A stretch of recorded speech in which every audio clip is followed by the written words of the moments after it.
అనకాపల్లి జిల్లా నర్సీపట్నంలోని దసరా నవరాత్రుల ఉత్సవాలు ఘనంగా ప్రారంభమయ్యాయి. ఈ ఉత్సవాల్లో భాగంగా శ్రీ శ్రీ దుర్గా మల్లేశ్వర స్వామివారి దేవస్థానంలో శ్రీదేవి శరన్నవరాత్రి మహోత్సవాలు తొలి రోజు ప్రారంభమయ్యాయి. స్పీకర్ అయ్యన్న తనయుడు చింతకాయల రాజేష్, కోడలు దివ్యశ్రీ కలశ స్థాపన చేసి దుర్గమ్మ వారికి కుంకుమ పూజలు నిర్వహించారు. పండితులు ఆశీర్వచనాన్నిచ్చి తీర్థ ప్రసాదాలను వారికి అందజేశారు. ఈ సందర్భంగా చింతకాయల రాజేష్ మాట్లాడుతూ నవరాత్రులు 9 రోజులు భక్తులకు ఎటువంటి అసౌకర్యం కలగకుండా దేవాదాయ శాఖ అధికారులు, ఆలయ ఉత్సవ కమిటీ సభ్యులు అన్ని ఏర్పాట్లు చేసినట్లుగా తెలిపారు. ప్రతిరోజు ఆర్టీసీ కాంప్లెక్స్ ఆవరణలో అన్నప్రసాద వితరణ జరగనున్నట్లుగా పేర్కొన్నారు.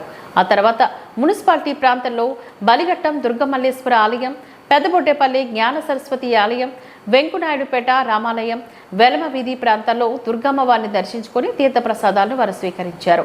ఈ కార్యక్రమంలోని ఆలయ ఉత్సవ కమిటీ, టీడీపీ వార్డు కౌన్సిలర్లు మరియు సభ్యులు పాల్గొన్నారు.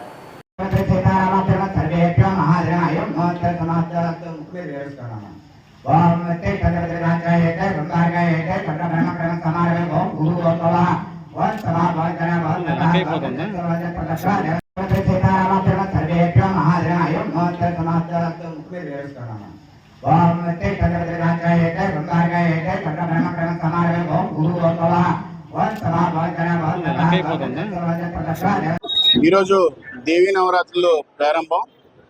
ప్రతి మీకు ఇంకో చిన్న విషయం చెప్పాలి.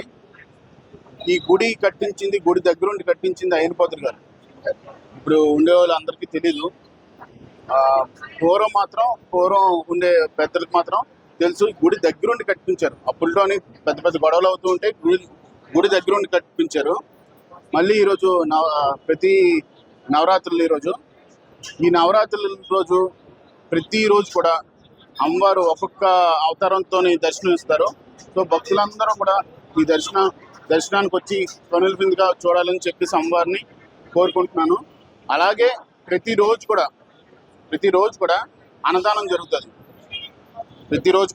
జరుగుతుంది. మళ్ళీ ప్రతి లాస్ట్ రోజు వచ్చేసి ప్రోగ్రామ్స్ ఇవన్నీ ఉంటాయి. నేను ఒకటే కోరుకుంటున్నాను, కమిటీ అంటే ఉత్సవ కమిటీని వేసామండి. ఈ ఉత్సవ కమిటీని ఒకటే కోరుకుంటున్నాను, ఏ ఒక్కరు కూడా కష్టపడకుండా ఇలాగా వచ్చి దర్శనం చేసుకుని వెళ్ళిపోయే